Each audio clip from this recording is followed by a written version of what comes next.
Good morning everyone. आप सभी कैसे हो? आप सभी का कक्षा 5 में हिंदी विषय पर स्वागत है। बच्चों, हम लोगों ने पिछले कक्षा में लेसन 6 पेज नंबर 24 हम लोग पूरा पढ़ चुके थे। आज की पढ़ाई हम उससे आगे करेंगे। कोड़ों के प्रहार के कारण उनका शरीर लहूलुहान हो गया। तब भी उन्होंने तीव्र स्वर में नारा लगाया, भारत माता की जय। अंग्रेज पुलिस के मारे जाने के कारण उनका शरीर लहूलुहान हो गया, फिर भी वे जोर से नारा लगाते हैं, भारत माता की जय। चंद्रशेखर आज़ाद ने देश की स्वाधीनता के लिए क्रांतिकारियों का एक संगठन बनाया, जिसका नाम हिंदुस्तान सोशलिस्ट रिपब्लिकन एसोसिएशन पड़ा। इस संगठन में शहीद भगत सिंह, सुखदेव, राजगुरु, बटुकेश्वर दत्त जैसे सदस्य थे। दल के पास संगठन चलाने के लिए रुपये नहीं थे, अतः सन 1925 की 9 अगस्त को काकोरी के पास एक पैसेंजर गाड़ी को रोककर सरकारी खजाना लूटा गया। यह काम शहीद राम प्रसाद बिस्मिल, रोशन सिंह, अशफाक उल्लाह खां तथा राजेंद्र लाहिड़ी ने किया, जिसके कारण बाद में उन्हें फांसी की सज़ा दी गई। जेल में घोर कष्टों का सामना करते हुए भी उन्होंने फरार साथियों का भेद नहीं बताया और हंसते हंसते फांसी के तख्ते पर झूल गए। चंद्रशेखर आज़ाद एक संगठन बनाते हैं, क्रांतिकारियों का एक संगठन बनाते हैं, जिसका नाम हिंदुस्तान सोशलिस्ट रिपब्लिकन एसोसिएशन पड़ा।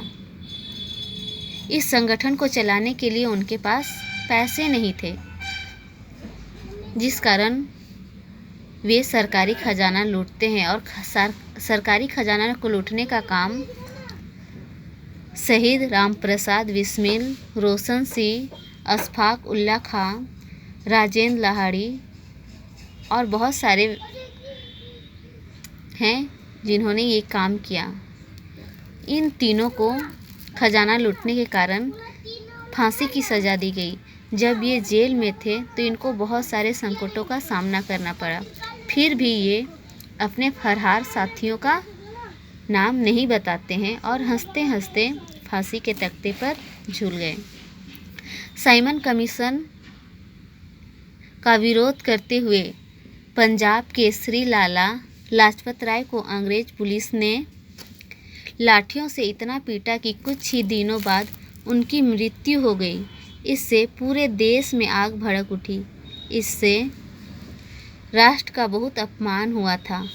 क्रांतिकारी दल ने आज़ाद और भगत सिंह के नेतृत्व में इसका बदला लेने का निश्चय किया और योजना के अनुसार आज़ाद की देखरेख में भगत सिंह और राजगुरु ने लाहौर के डिप्टी सुपरिंटेंडेंट सांड्स को गोली से मार दिया।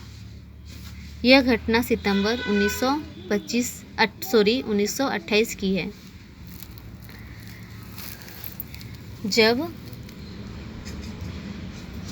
लाला लाजपत राय साइमन कमीशन का विरोध करते हैं तो अंग्रेज पुलिस उनको बहुत पीटते हैं और इतना पीटते हैं कि उनकी मृत्यु हो जाती है, जिसका पूरे देश विरोध करते हैं और उनके पिटाई के कारण राष्ट्र का भी बहुत अपमान होता है। क्रांतिकारी दल ने आज़ाद और भगत सिंह के नेतृत्व में इसका बदला लेने के लिए निश्चय किया और एक योजना बनाई और आज़ाद की देखरेख में भगत सिंह और राजगुरु ने लाहौर के डिप्टी सुपरिंटेंडेंट सांड्स को गोली से मार दिया। यह घटना 1928 की है। इस घटना से अंग्रेज़ों में आतंक फैल गया। जब वे सुपरिंटेंडेंट सांड्स को जब गोली मारते हैं तो इससे अंग्रेज़ों में आतंक फैल जाता है और आज़ाद और उनके साथियों को गिरफ्तार करने के लिए अंग्रेज़ सरकार ने बहुत प्रयास किए, लेकिन आज़ाद अंग्रेज़ अधिकारियों की आंखों में धूल झोंकते हुए भेष बदल बदल कर अपने कार्य में लगे रहे।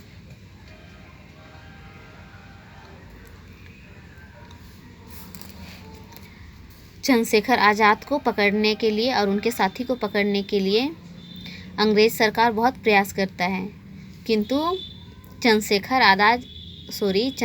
आज़ाद जो हैं वो अपना भेष बदल बदल करके अपना कार्य करते रहते हैं।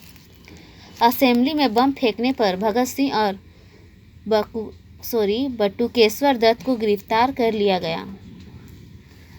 असेंबली में बम फेंकने के कारण भगत सिंह और बटुकेश्वर दत्त को अंग्रेज़ों ने गिरफ्तार कर लिया। दल के दूसरे साथी भी पकड़े गए।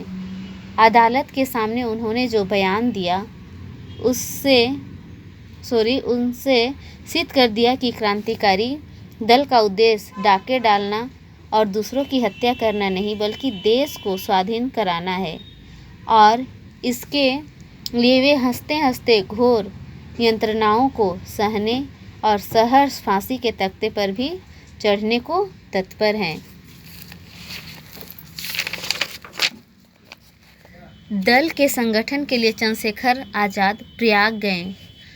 प्रयाग में एक दिन जब वे अल्फ्रेड पार्क में बैठे हुए थे तो किसी ने पुलिस को उसकी उपस्थिति की सूचना दे दी। तत्काल वहां अंग्रेज सिपाहियों का दल पहुंच गया। चंद्रशेखर आज़ाद एक वृक्ष के पीछे खड़े हो गए। दोनों ओर से गोलियां चलने लगी।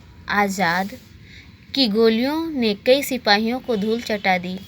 यह लड़ाई लगभग 1 घंटा चली। कहते हैं कि जब आज़ाद के पास केवल एक गोली बची तब उन्होंने उसे स्वयं अपनी कनपट्टी पर दाग लिया और अमर होकर भारत माता की गोद में सदा के लिए सो गए। आज़ाद ने जो प्रतिज्ञा की थी कि वे जीवित नहीं पकड़े जाएंगे पूरी हो गई थी। आज़ाद वीरता की मूर्ति थे। वे निर्भीकता के साक्षात स्वरूप थे। उनका नाम भारत के इतिहास में सदा अमर रहेगा। जब चंद्रशेखर आज़ाद संगठन के लिए प्रयाग गए हुए थे, वहाँ अल्फ्रेड पार्क है, वहाँ बैठे हुए थे, तो इसकी सूचना किसी ने पुलिस को दे दी और अंग्रेज पुलिस तत्काल वहाँ पहुँच गए। तब चंद्रशेखर आज़ाद वृक्ष के पीछे छुप जाते हैं और दोनों ओर से बहुत गोलियां चलती हैं। चंद्रशेखर आज़ाद ने बहुत सारे अंग्रेज सिपाहियों को धूल चटाई। यह लड़ाई लगभग 1 घंटे तक चली और जब चंद्रशेखर आज़ाद के बंदूक में सिर्फ एक गोली बची थी जिसे वे स्वयं अपनी कनपट्टी पर दाग लिए और अमर होकर भारत माता की गोद में सो गए, क्योंकि उन्होंने प्रतिज्ञा ली थी कि वे जीवित पकड़े नहीं जाएंगे, जो उन्होंने पूरा किया। चंद्रशेखर आज़ाद वीरता की मूर्ति थे। उनका नाम भारत के इतिहास में आदर के साथ लिया जाता है। बच्चों, आप इस पाठ को फिर से पढ़ोगे और fill in the blanks question answer आपसे बन पाएगा तो आप बनाएंगे या फिर मैं आपको बतलाऊंगी। आज के लिए इतना ही। Thank you.